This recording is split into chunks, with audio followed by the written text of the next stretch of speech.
canariera de mi corazón.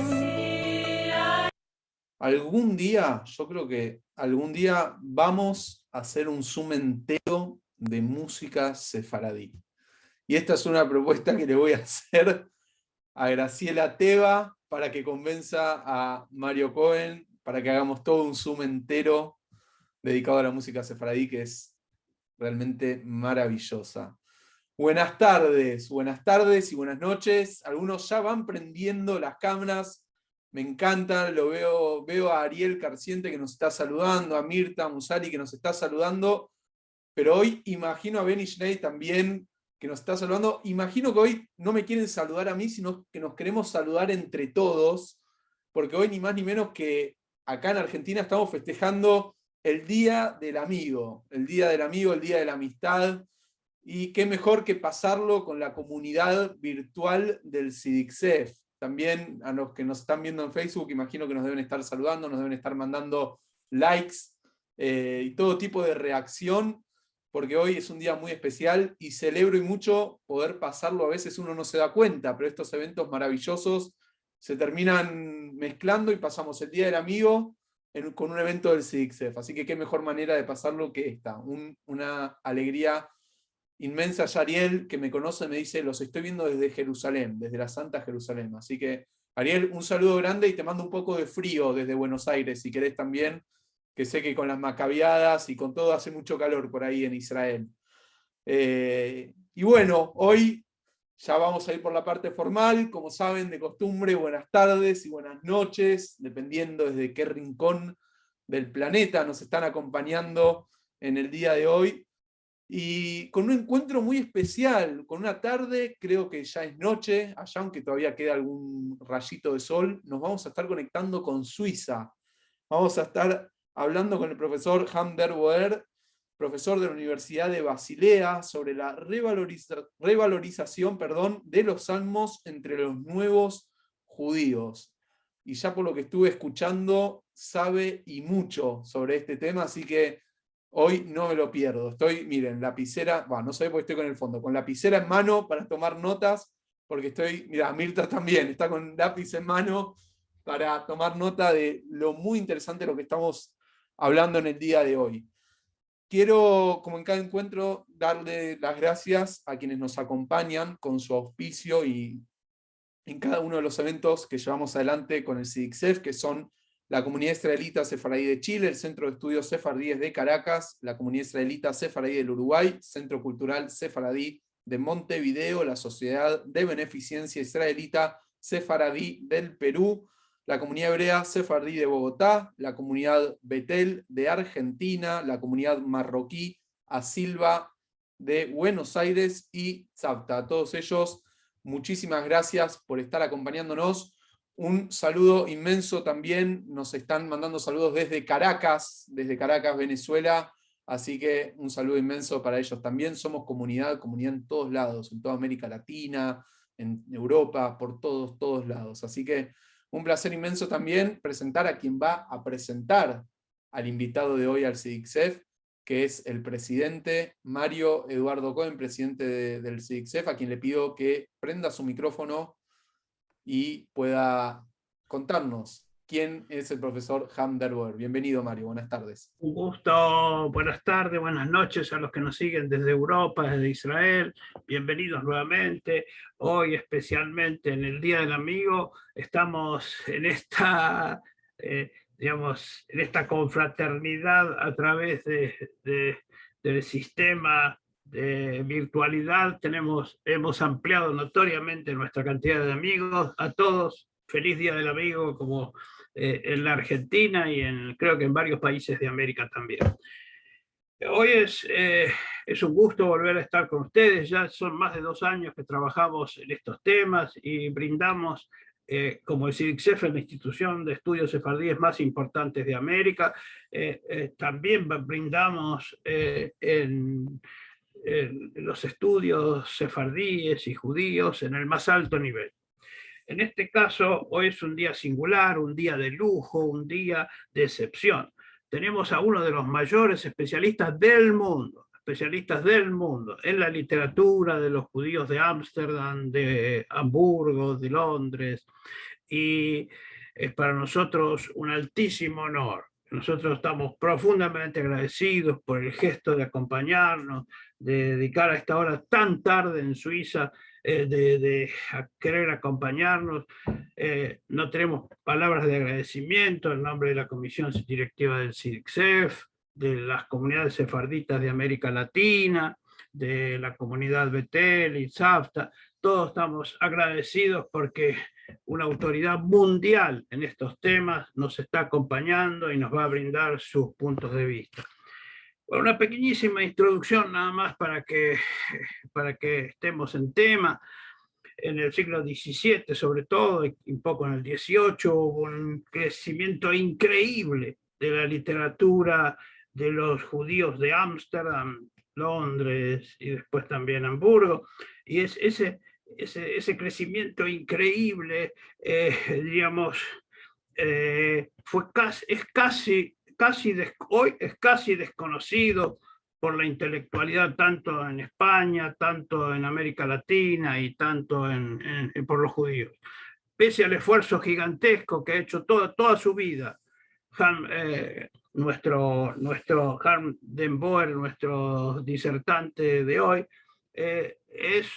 nosotros como judíos, como latinoamericanos, como digamos, hispanos, sentimos orgullosos de que alguien esté recuperando toda esa literatura que estaba semidormida. Nuestro disertante encontró más de 800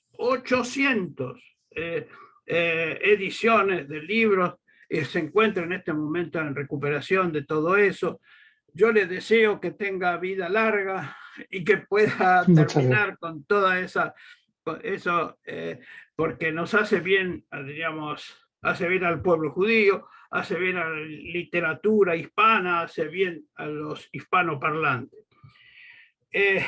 Les leo un parrafito solo que he sacado de algunos de sus artículos. Dice, cito: la literatura escrita por españoles y portugueses con una fe y cultura diferente merece ser conocida porque invita a sentir y pensar la cultura ibérica de otro modo.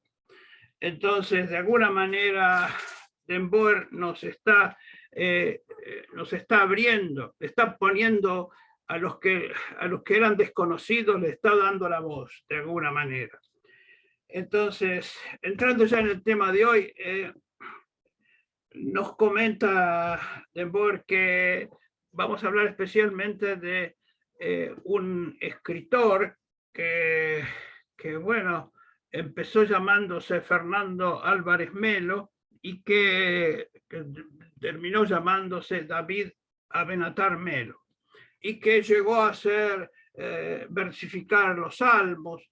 Y así como eso, muchos otros escritores de ahí, de Ámsterdam, les interesó sobremanera los salmos. ¿Por qué? ¿Por qué? Nos va a explicar todo eso el doctor y profesor den Boer. ¿Quién es den Boer? Es catedrático de literatura ibero-románica de la Universidad de Basilea. Está en este momento en Suiza y nos está transmitiendo desde allá.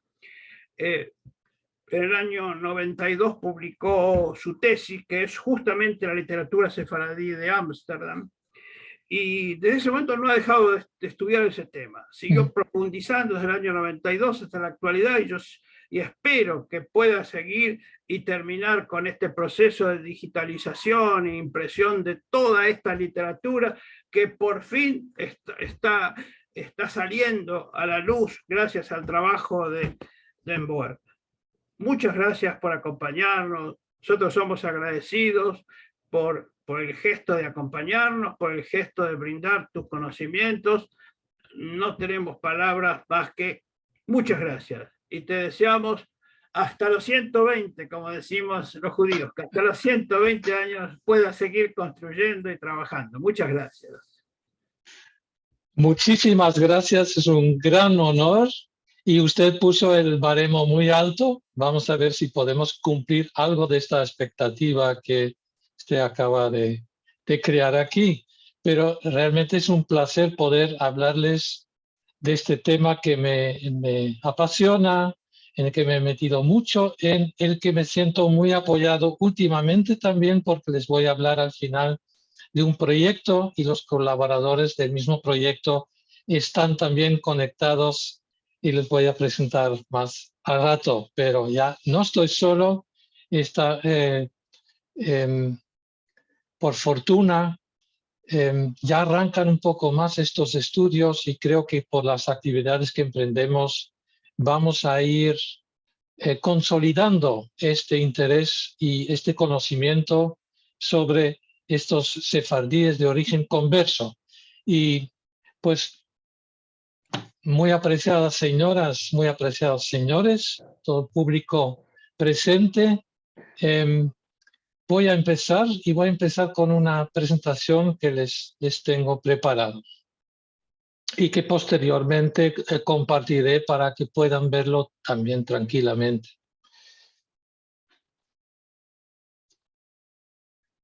Entonces es la siguiente. El título es algo, pero ahora vamos a ir introduciéndolo. ¿Qué significa esto, los judíos nuevos? ¿De qué estoy hablando? Y ustedes ya ven al rey David con su arpa, los salmos. Salmos y música están estrechamente vinculados. También el rey David, aunque no es el único autor de los salmos, es un libro variado. Y aquí ven también a una persona que seguramente les debe despertar un interés adicional, ya que ustedes, la mayor parte, se encuentra en Latinoamérica. Este autor que publicó en 5480 en Londres en 1720 esta versión versificada de los Salmos, era un converso. Un converso quiere decir un cristiano de origen judío o un descendiente de un converso directo que había sido judío de España o de Portugal, y que López Laguna fue perseguido por la Inquisición, estuvo en la cárcel, hubo un auto de fe, salió al final del auto de fe y pudo alcanzar la libertad fuera de la península. Y allí lo encontramos en Londres, donde publica esta versión, y después residirá en Jamaica. Entonces está en Latinoamérica también como uno de estos. No fueron muchos, pero miren, aquí tienen un autor vinculado también con la presencia de los sefardíes de origen converso en América. Bueno, y ahora voy pasando las hojas. Ya les hablé de conversos y de judíos.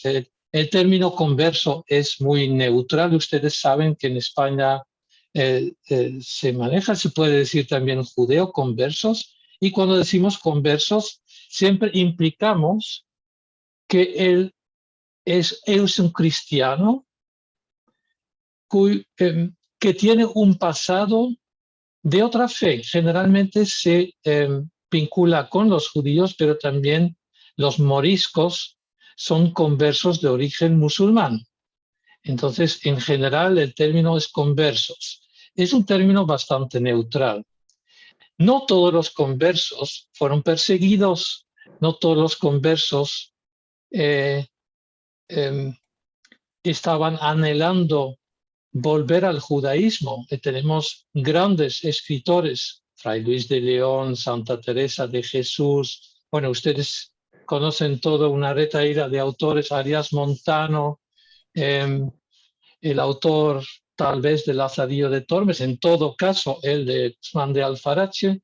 Todos fueron conversos y no tenemos motivos para pensar que ellos mismos quisieran o ellas hubieran querido volver al judaísmo, pero que había también un grupo considerable que sí y trató de mantenerse fiel al judaísmo, aun cuando ya después de la expulsión de los judíos de España, la conversión masiva de los judíos en Portugal en 1497, ¿no? La expulsión del 92, ya no fue posible en la península.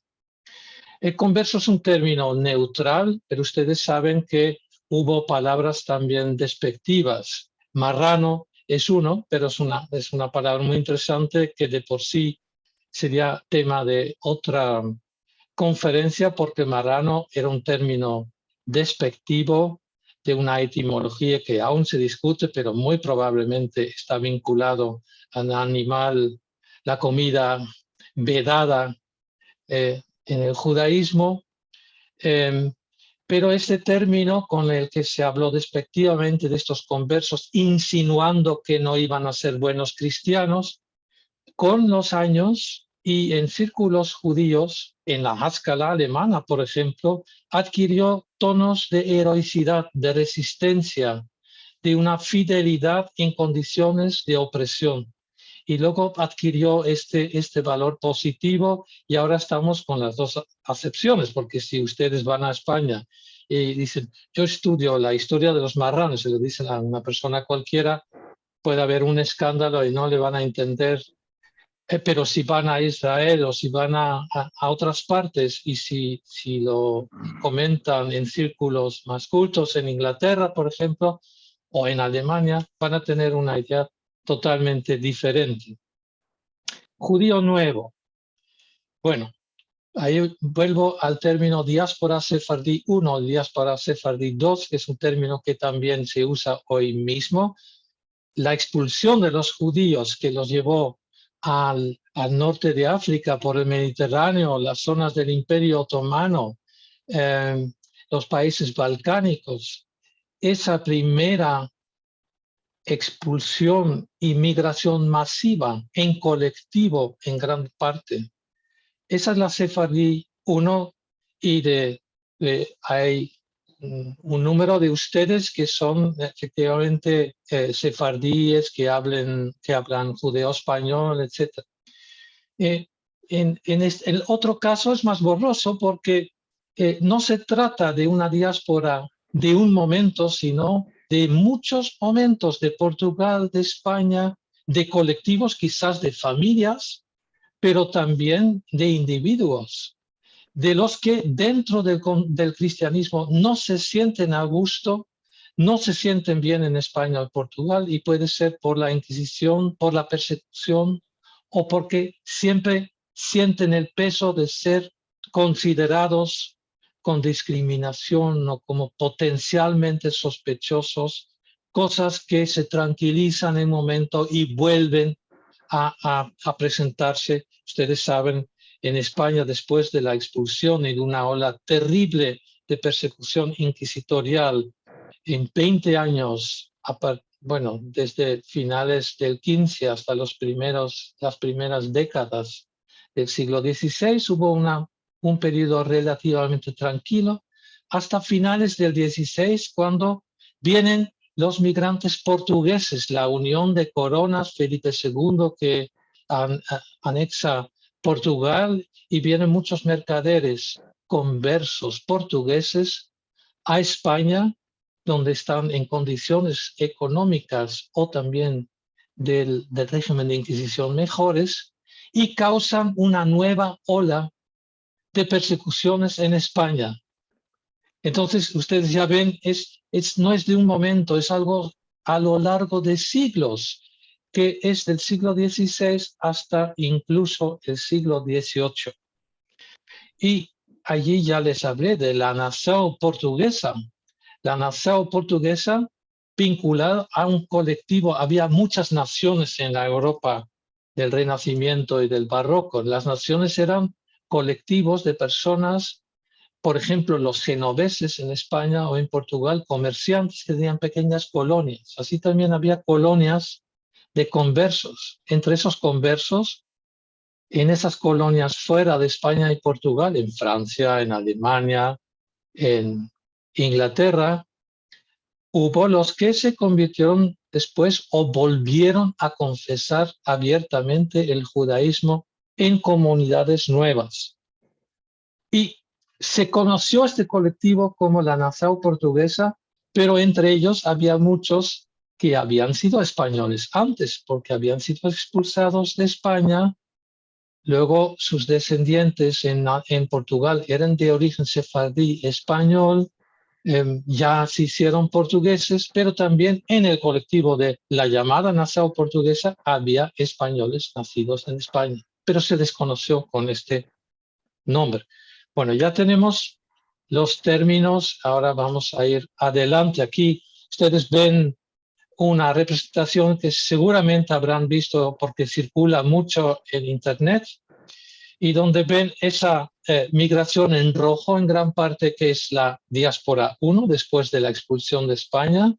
Y esto se podría decir, dice también entre el 15 y el 17, pues es una expulsión que realmente de un momento a otro, que toma quizás 20 años y que luego dentro de un lugar al otro se va moviendo. Pero las líneas negras al norte de Europa, pero también por el camino del Mediterráneo o el interior al norte de Italia, son de estos sefardíes que decimos que eran conversos, que tenían un origen cristiano, que habían sido bautizados o cuyos antepasados habían sido bautizados en España o en Portugal. Y les enseño otro mapa que enseña las grandes rutas comerciales, el comercio entre los siglos XVI y XVIII. En ese comercio no eran únicos los conversos y los judaizantes, esos sefardíes occidentales que hemos dicho, pero tenían grandes especialidades por ser de España y Portugal y conocer allí el tráfico en sus colonias en América. Se hicieron especialistas, hicieron un comercio oficial o de contrabando de tabaco, de azúcar, en la India de diamantes, incluso el trato de esclavos en África, como ustedes tal vez saben también. Y no eran los únicos, competían con otras naciones, pero tenían estas especialidades en áreas bien particulares, el tabaco, el azúcar, y también los diamantes. Y aquí tenemos una ciudad en el norte de Italia en un grabado, y es la ciudad de Ferrara.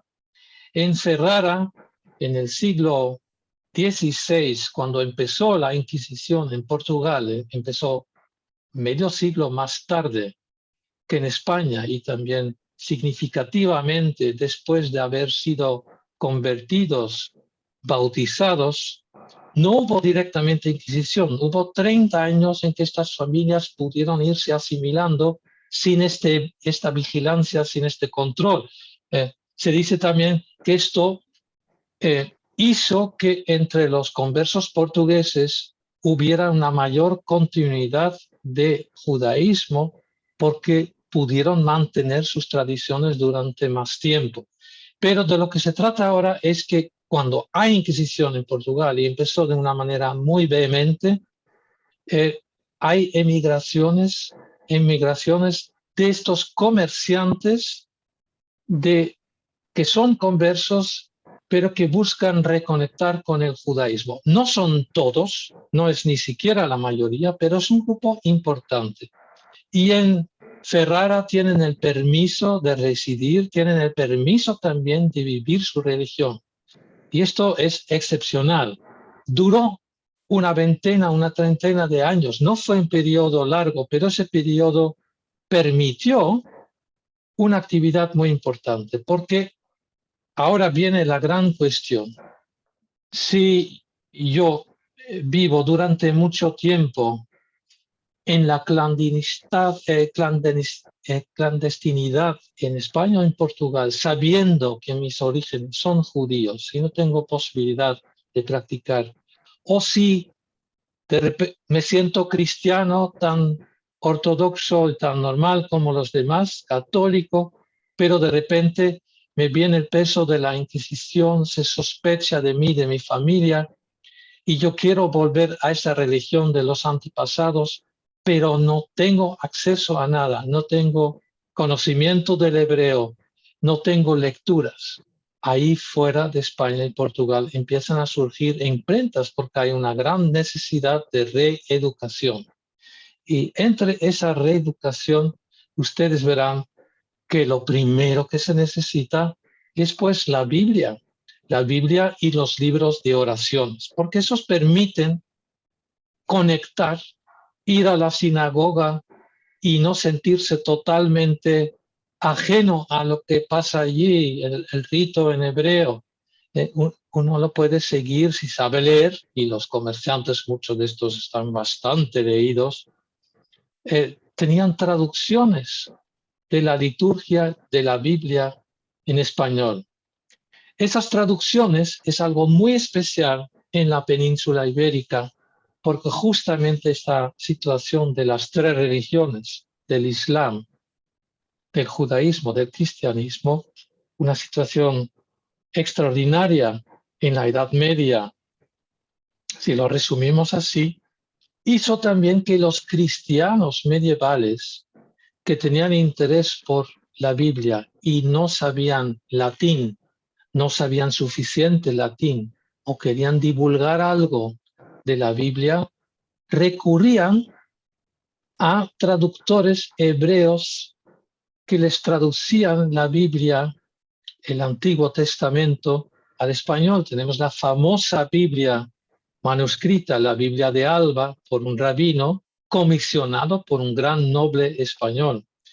Y entonces existían en la Edad Media traducciones de la Biblia a la lengua vulgar, algo que en otros países europeos de la Edad Media ustedes no ven.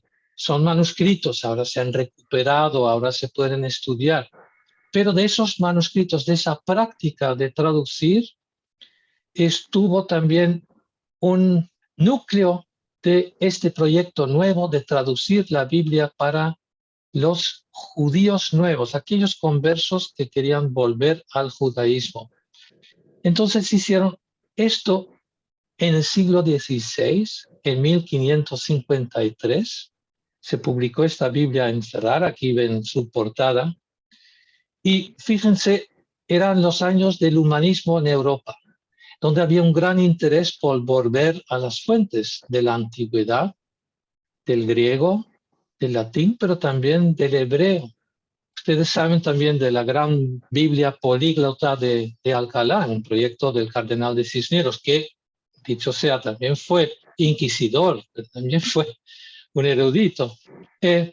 Entonces, tenían estos rabinos y los descendientes de ellos, los conversos, tenían algunos manuscritos que se habían llevado de España a Portugal y que les sirvieron de base para la traducción nueva, pero también empezaron a traducir de nuevo con un tipo de mentalidad humanista de querer hacer una traducción muy fiel de la Biblia, sabiendo su gran importancia para este importante grupo de gente que quería reconectar.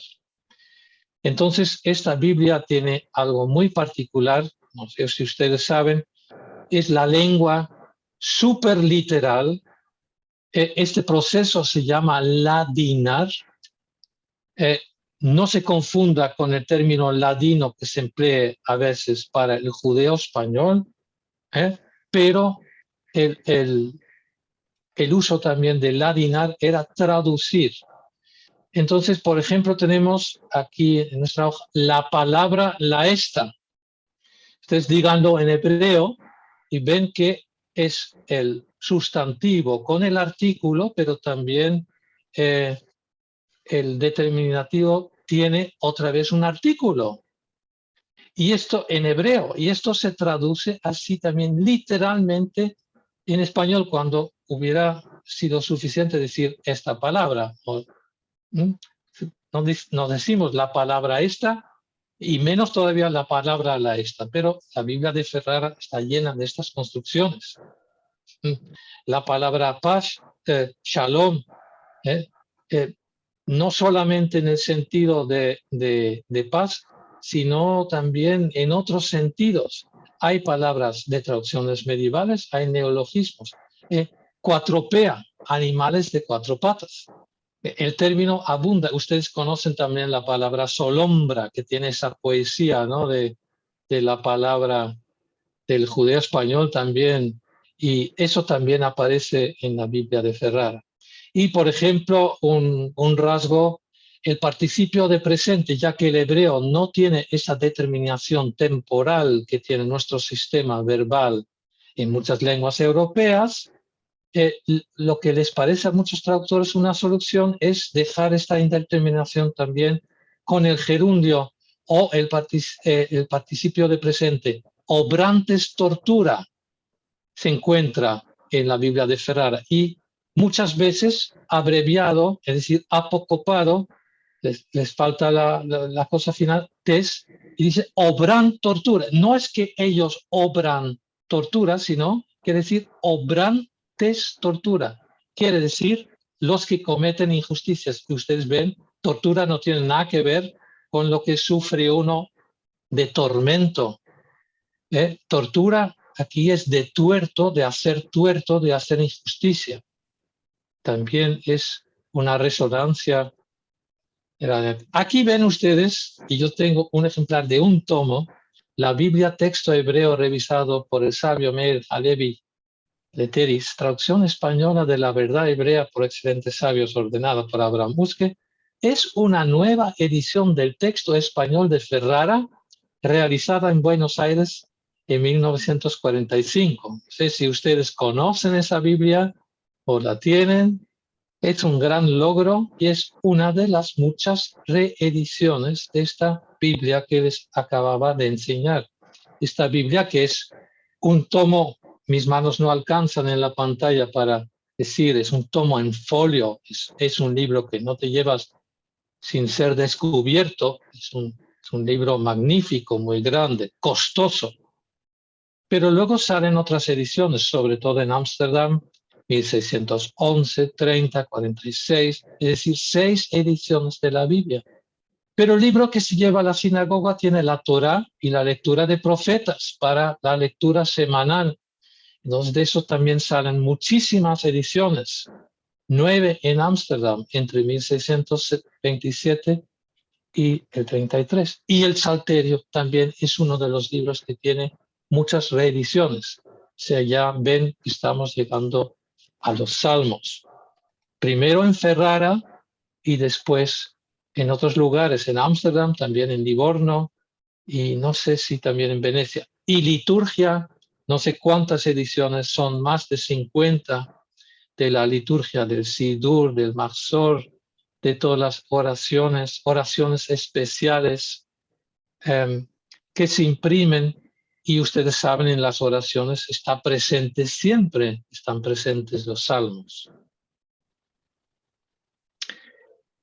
A veces se pensó, estos conversos habían conservado los manuscritos medievales, los actualizaron, entonces había un solo texto que aparece en todas estas versiones.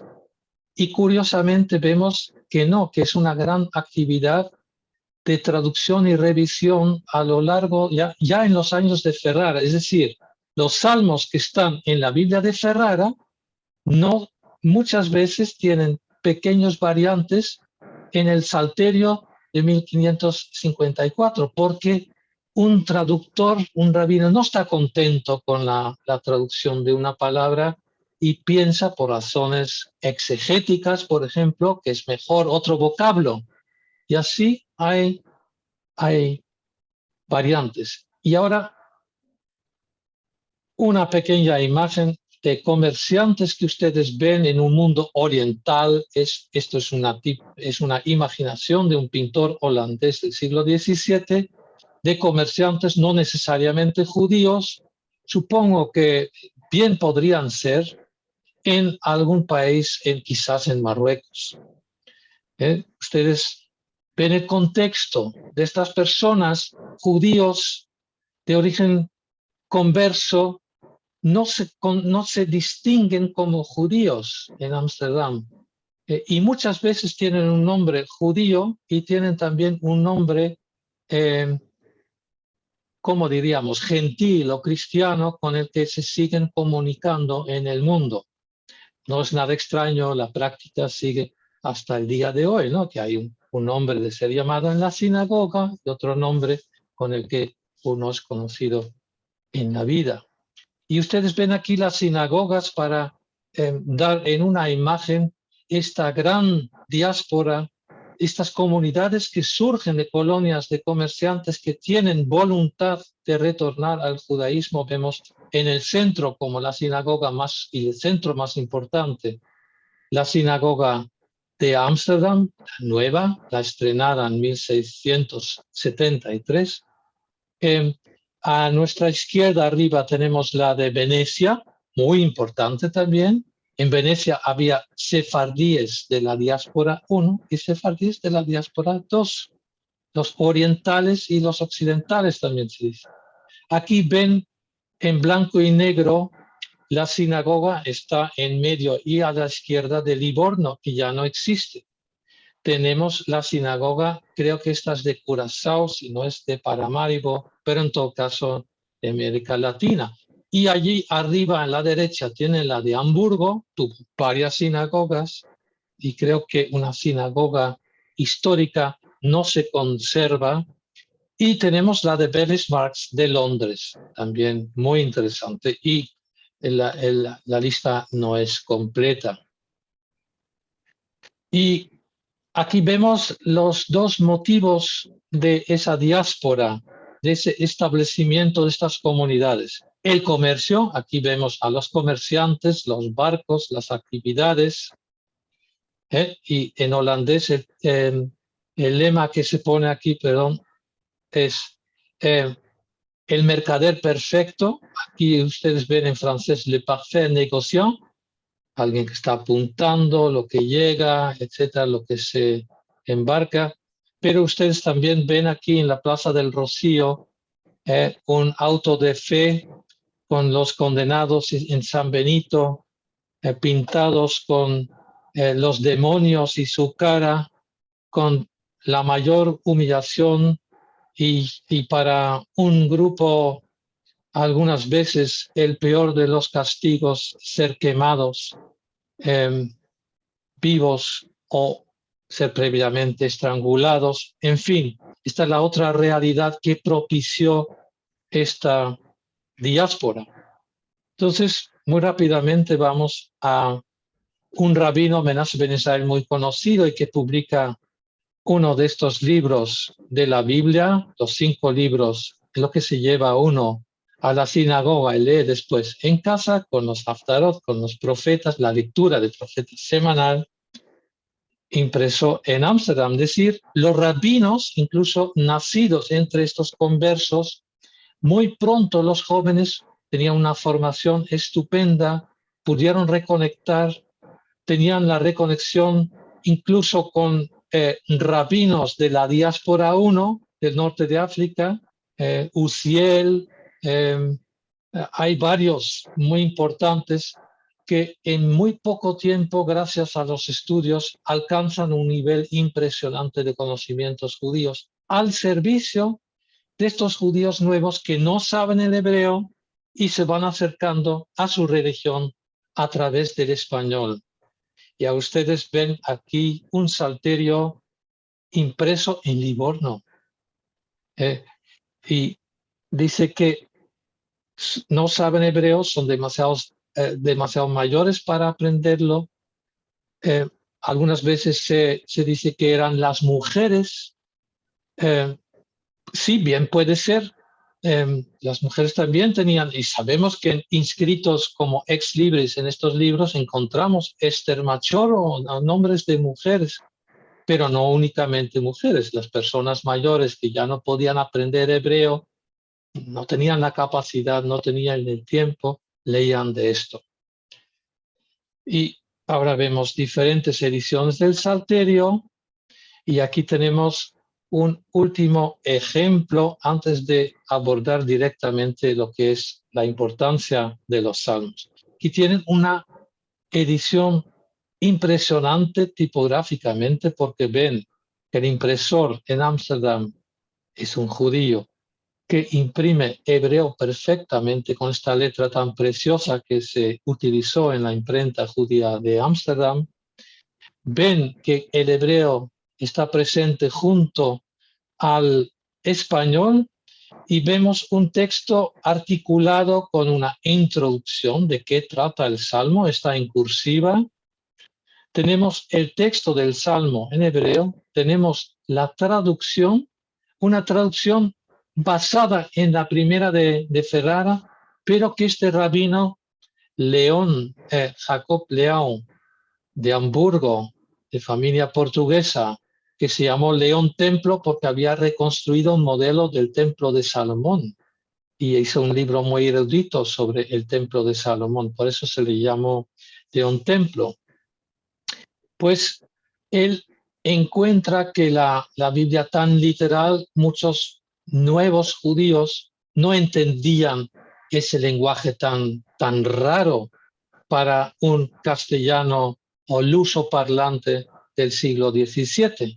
Entonces fue con letras cursivas, fue añadiendo a la traducción para que se entendiera mejor. Y después viene la paráfrasis caldaica, es decir, uno de los comentarios justamente de los salmos existentes en la tradición judía que aquí se traduce al español.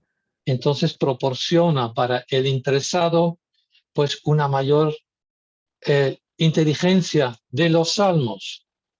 Los salmos no eran patrimonio exclusivo de los judíos, ni mucho menos. Ustedes saben, los salmos han sido muy populares por su vínculo siempre con la música. Los salmos se cantaban.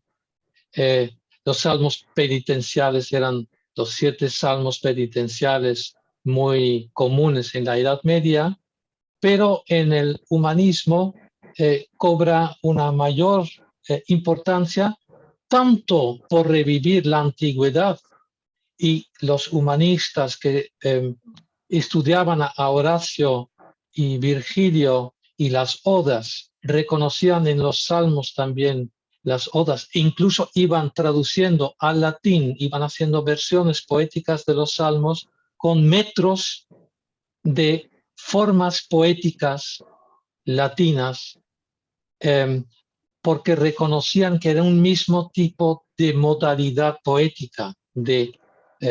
Luego llegamos a esto.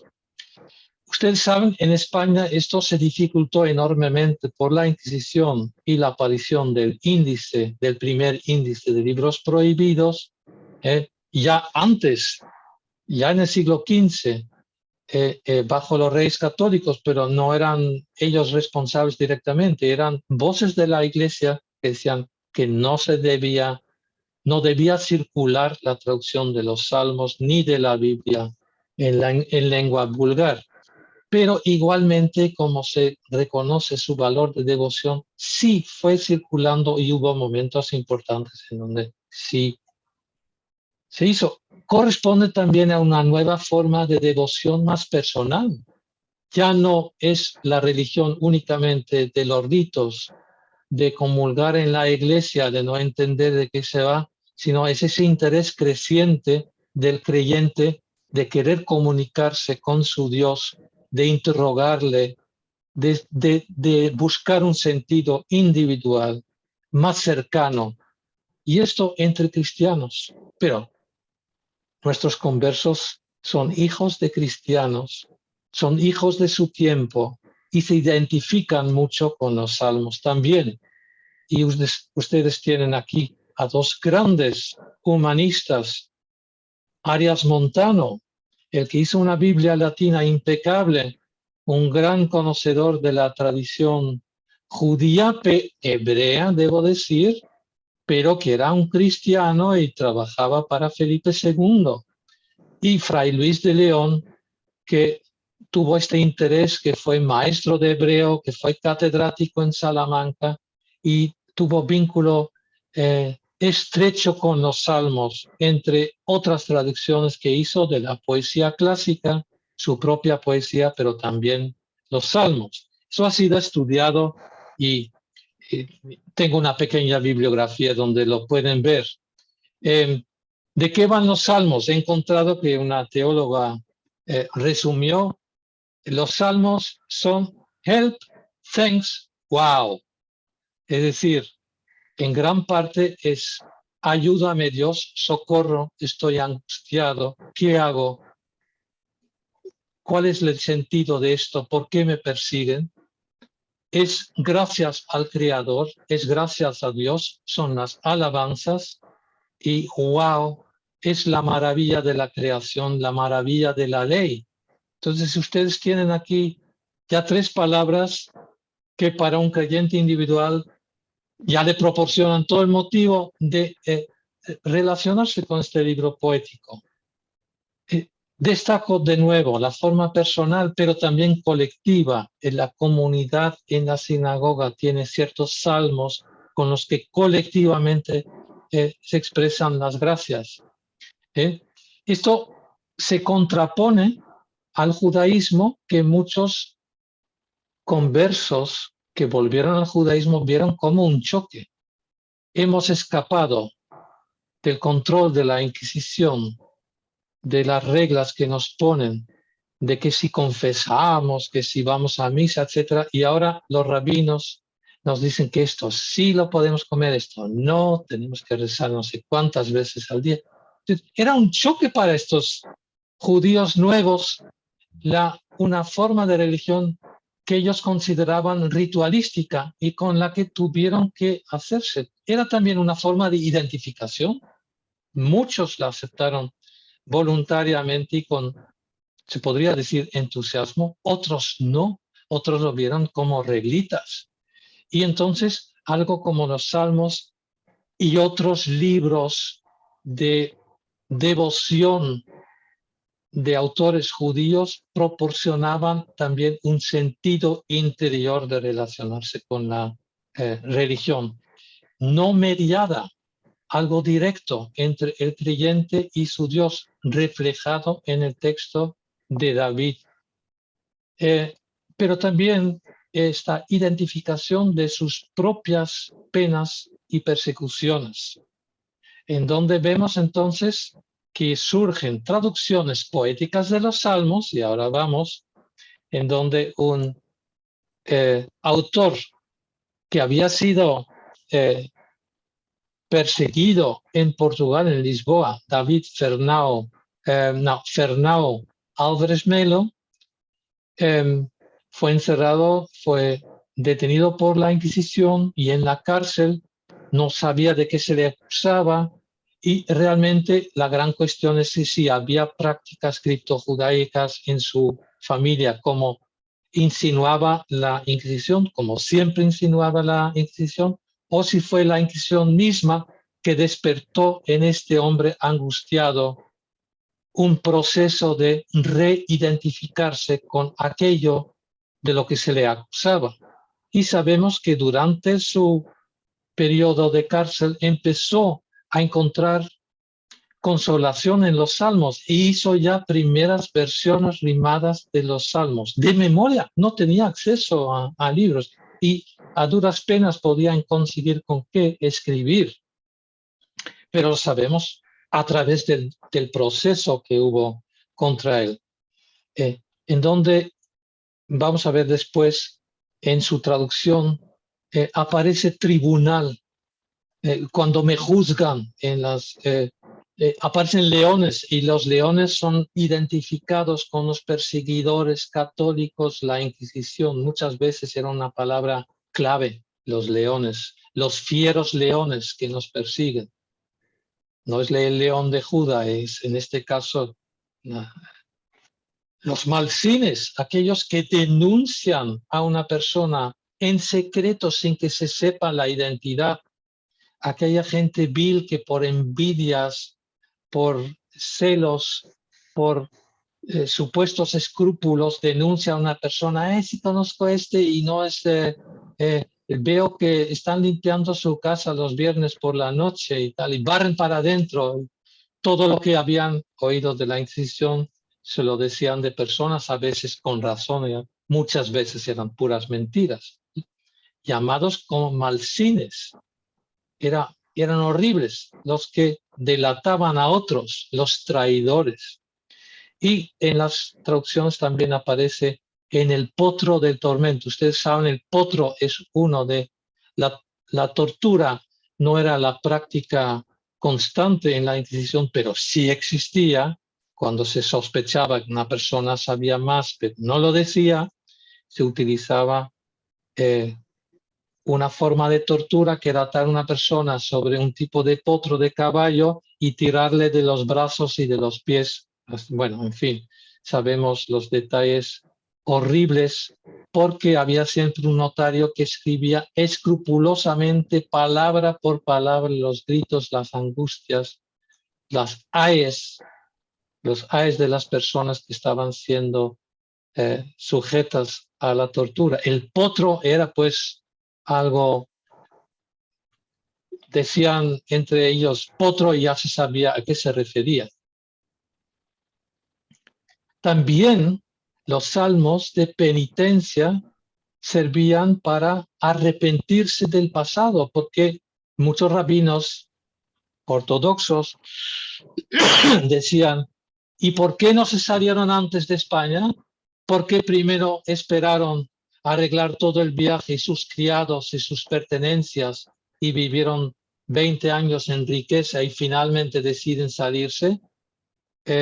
Ustedes han vivido en el pecado y en la idolatría durante mucho tiempo. Entonces se sentían también a veces, quizás con razones, y muchas veces simplemente con un complejo de culpa por haber nacido cristianos, por haber vivido en el cristianismo. Los salmos son una forma también de pedir perdón, pedir clemencia y saber que hay clemencia, como se leía en los salmos de David. Entonces aquí unos fragmentos, ustedes después los pueden ver más tranquilamente, pero ahí arriba va el salmo, este gran salmo del 19, el salmo del alfabeto, ¿no? que va sus estrofas, sus partes según una letra del alfabeto hebreo. Aquí es la parte Shin. Dice, señores, me persiguieron sin causa y de tu palabra se favoreció mi corazón. Alegranme yo sobre tu dicho, y como fallan, despojo mucho.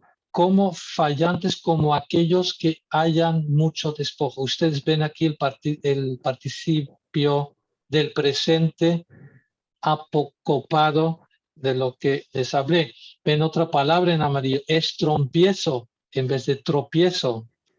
Testamentos para decir los mandamientos, por ejemplo.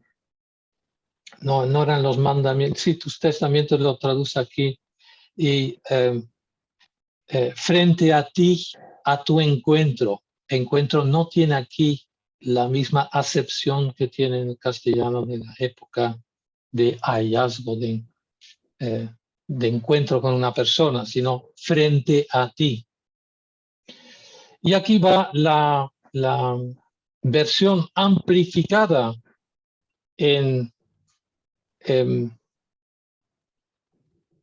romance, en estrofas de 4 versos, en una forma de arreglar los romances octosilábicos. Ustedes ven la rima, siempre es asonántica, es la versión, pero tiene diferentes formas poéticas. David Abenatar Melo, el que comentábamos antes, el Fernão Álvares Melo, una vez que sale de la cárcel, falsedad aborrecí, abominé sus saberes. Habla de los enemigos, habla de la persecución, y en un salmo habla del potro de tormento y amplifica en el salmo, por supuesto no está en el texto original, que la Inquisición le hizo esto o lo otro. Y ahora tenemos al que les comenté al principio, David Israel López Laguna. Es ya 100 años prácticamente después de Álvares Melo. Todavía hay estos conversos y perseguidos, o los que les inquieta su origen y quieren volver a él. Bueno, este caso fue un converso perseguido que fue condenado, salió con penas, pero pudo rehacer en parte su vida. y tiene una versión tremendamente amplificada de los salmos en todo tipo de versos, en quintillas, en octavos, en sonetos. Es decir, una gran variedad métrica. Y también habla aquí en este salmo, por ejemplo, del tribunal. ¿A qué tribunal se refiere? El tribunal que infieles llaman santo. No hay más que un santo tribunal, es el santo tribunal de la Inquisición. Preso sea el malsín que audaz se alaba, pues aunque él se bendice, en mal se acaba, ¿no? Contra el malsín, estos delatores, esta gente traidora, la Inquisición con sus sofísticos falsos argumentos es una referencia a este tipo de razonamientos escolásticos de muchos teólogos inquisidores que estaban poniendo a prueba la religiosidad de los conversos. Y incluso entre los mismos judíos nuevos había los que decían, los inquisidores me hicieron judío. No eran todos, también los había que habían mantenido en secreto de la mejor manera que se pudo, quizás con un conocimiento muy fragmentario, el judaísmo, pero los había también que solo a rasgo de la persecución volvieron al judaísmo y encuentran pues su expresión después en los Salmos como uno de los libros más populares. Y ahora voy a terminar ya no con versiones poéticas, sino con la enorme presencia de salmos en muchos libros doctrinales y muchos libros que se encuentran en la literatura, esas 800 ediciones de Ámsterdam, cuéntense 10 o 12 de Ferrara, 50 de Venecia, otras 30 de Livorno, o sea, tenemos casi 1000 títulos impresos. Tenemos una cantidad de 500 manuscritos en español y portugués. Se cita en esa literatura, ojo, no toda esta literatura es religiosa, también hay literatura política, hay literatura de diversión, hay el barroco como igualmente en España y Portugal, con talento o sin talento. Hay una vida realmente secular, que se dice, muy importante de estos comerciantes, estilo de vida que lo rodea, que hay que tener poetas que le canten sus alabanzas, o viene una visita importante y hay poesía que no tiene ningún significado religioso, pero hay mucha literatura religiosa también. Y hay uno que está aquí en el fondo, La certeza del camino, de un mercader, López Pereira creo que se llamó, que sale de España a mediados del siglo XVII, es muy rico y se une formalmente al judaísmo, y él se conoce muy analfabeto en la religión judía, en el hebreo, y quiere aprender y rehacer su vida cuanto antes.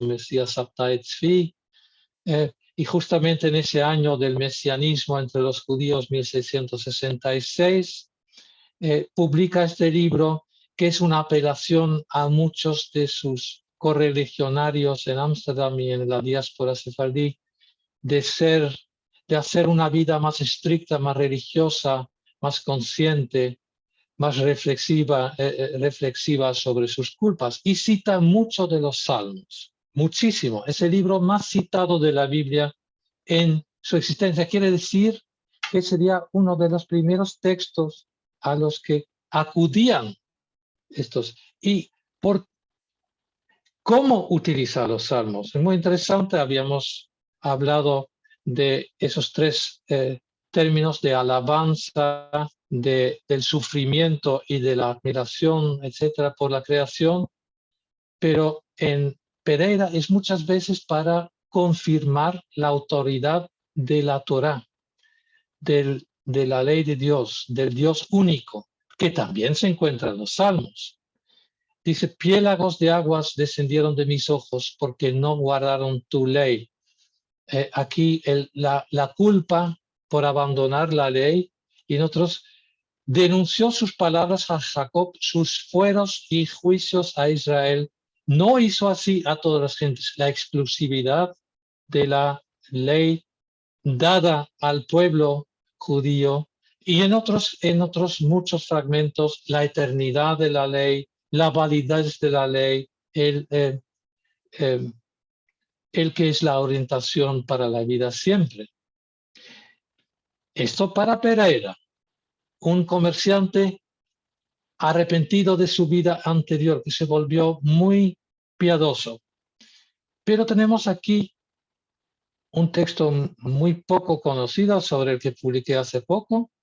Un italiano, un judío sefardí que vivía en Venecia, David Muñón, publica un tratado de oración y meditación y conocimiento propio del Dios.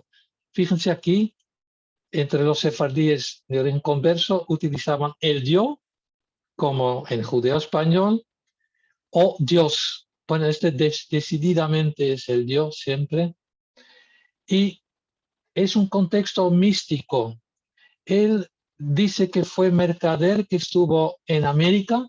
Efectivamente estuvo en América, en la presente Colombia, después llegó a Huatulco, a México, y en un viaje de gran sufrimiento por la sequía, por andar en un desierto y apenas sobrevivir, invocó muchas veces a Dios, hizo muchas oraciones y sintió un momento de alumbramiento, de iluminación, de contacto directo de Dios, y decidió después que esa experiencia profunda espiritual la quería contar a los demás. Entonces él dedica, fíjense aquí en la portada, dedicado al muy excelente y sublime rey y profeta David. Él se inspiró también en los Salmos, y este autor lo dice así: porque el grande afecto de amor hace transferir y pasar el amante en la cosa amada, y piadosamente se puede creer en la dichosa y buena alma que ama al Dios con verdadero afecto de amarse a una y apegar con su divinidad, como se prueba del santo salmista que dice: apegarme en el Dios me es bueno, me es grato y suave y deleitable.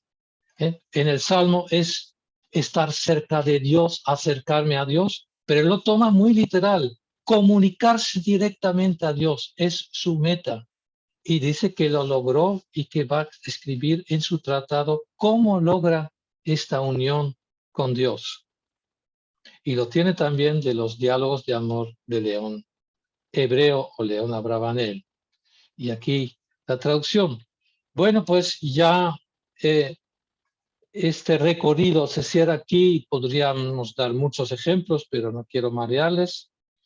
Nada más terminar para decir que hay una investigación en curso justamente sobre el papel de la Biblia en su traducción y como fuente de autoridad e inspiración entre los sefardíes de origen converso. Ha iniciado este año en Basilea. Tenemos un equipo, están presentes Soledad Castaño y Fernando Pancorbo y David Spirghi, que cada uno tiene un proyecto individual y contribuyen a que durante un tiempo previsible ustedes podrán conocer en una página web todas estas versiones de la Biblia, el texto de Ferrara, pero también de las reediciones en Ámsterdam y de los salmos en sus diferentes versiones.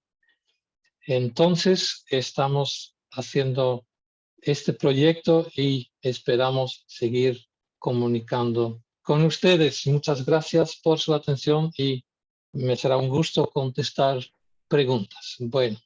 Gracias, muchas gracias, de verdad, profesor. Fue una clase magistral. Yo no sé si te puedo pedir si dejas de compartir pantalla, si ves. Del Claro otro que lado hay sí. algunos que están aplaudiendo. Mira, ahora voy a poner la pantalla para que veas que del otro llueven los aplausos de todas partes del mundo. mucha Muchas gente gracias.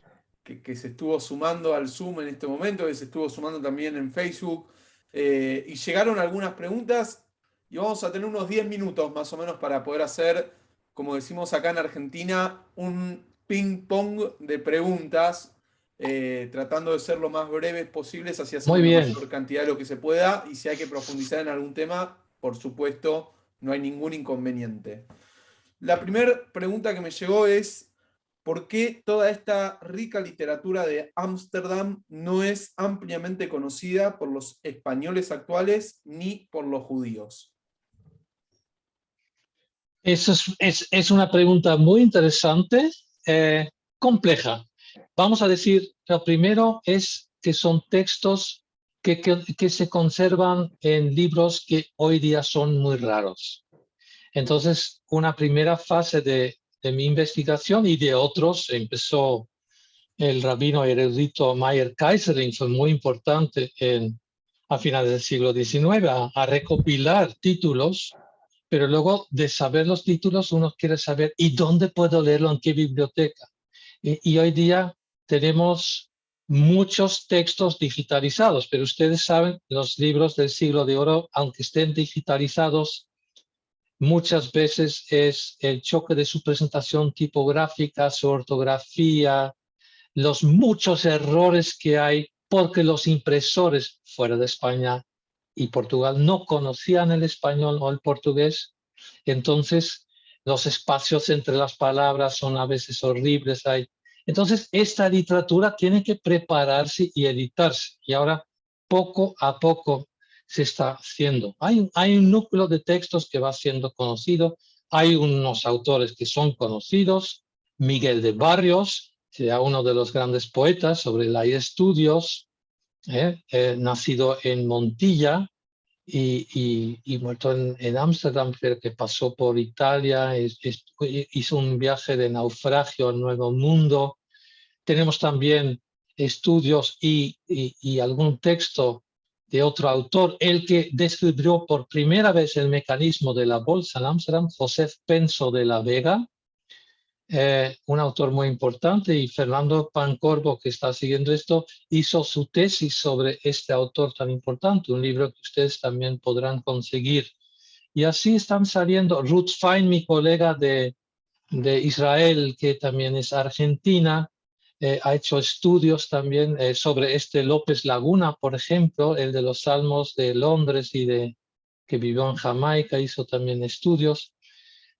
Razones, pues eh, el, el, el publicar en español y portugués cuando también se puede hacer en hebreo, y hay grandes rabinos de estas comunidades que son conocidos por sus obras en hebreo, hace también que es algo minoritario.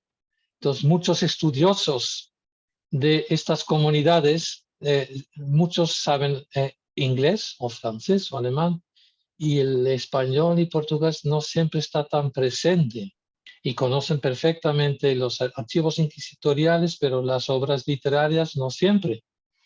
Y por otra parte, en España, pues es difícil abrir el terreno porque tenemos ese gran siglo de oro, pero es un siglo de oro muy, muy exclusivamente católico, con enormes virtudes, pero es parcial y se debe conocer esa otra parcela también.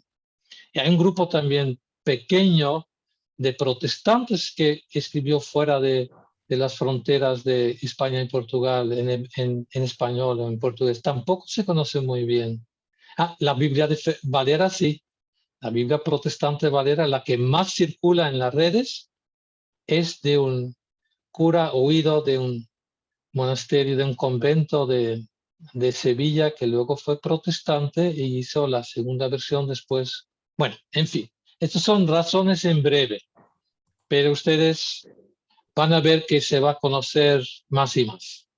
Bien, bien, bien. Aprovechamos mientras tanto, no sé si querés tomar un vaso de agua o algo, porque está sonando hace mucho, mucho tiempo. Tenemos un saludo especial para enviar, que nos está acompañando Gastón Maya, nuevo presidente de FECE, la Federación de Entidades Sefardíes de Latinoamérica, a quien le mandamos un gran saludo desde aquí, desde el CICSEF. Aprovecho en un momento cuando estabas en tu alocución, hablaste sobre el atractivo de los salmos entre judíos nuevos, y una de las preguntas que se hicieron fue si solamente eran salmos y no había también proverbios. Los proverbios.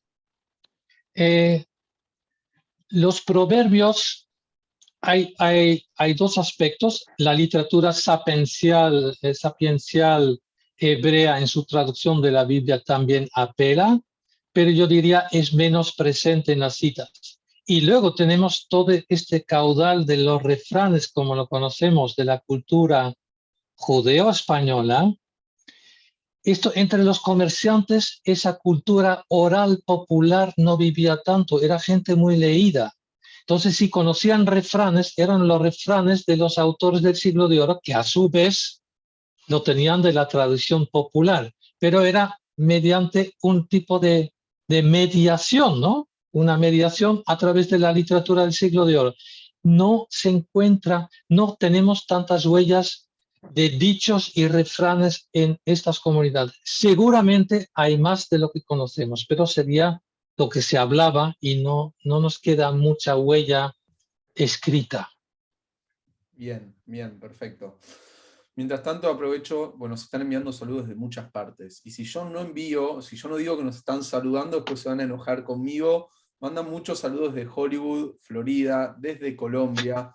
Aprovechando que nos saludan desde Colombia, aviso que el 3 de agosto, el próximo mes, 3 de agosto, vamos a tener un Zoom con Víctor Alfandari sobre la comunidad judía de Colombia. Así que están avisados, 18 horas, horario de Argentina, próximo Zoom. También mandé saludos desde Venezuela, desde Uruguay también, muchos latinoamericanos hoy nos están acompañando. Y también desde Francia nos envían saludos desde París. Así que estamos por todas partes del mundo. Muy bien.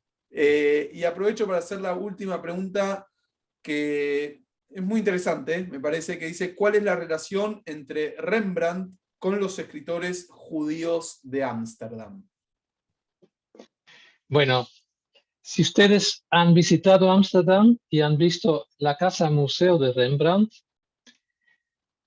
sabrán que esa casa está cerca de la sinagoga portuguesa de Ámsterdam, es decir, en la misma zona de Ámsterdam que en el principio del siglo XVII estaba en expansión y donde se estaban estableciendo muchos mercaderes de esta nación portuguesa que luego hicieron la comunidad, y se llama todavía en Holanda Portugués Israelitis Gemeente, la portuguesa israelita de Ámsterdam. No se llamaron sefardíes, eso viene después y todavía se llaman.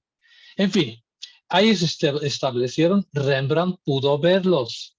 Rembrandt los veía alrededor de ellos. Había contactos, había mercaderes que comisionaban cuadros con Rembrandt. Rembrandt tenía un profundo interés por el Antiguo Testamento y veía también en aquellos descendientes de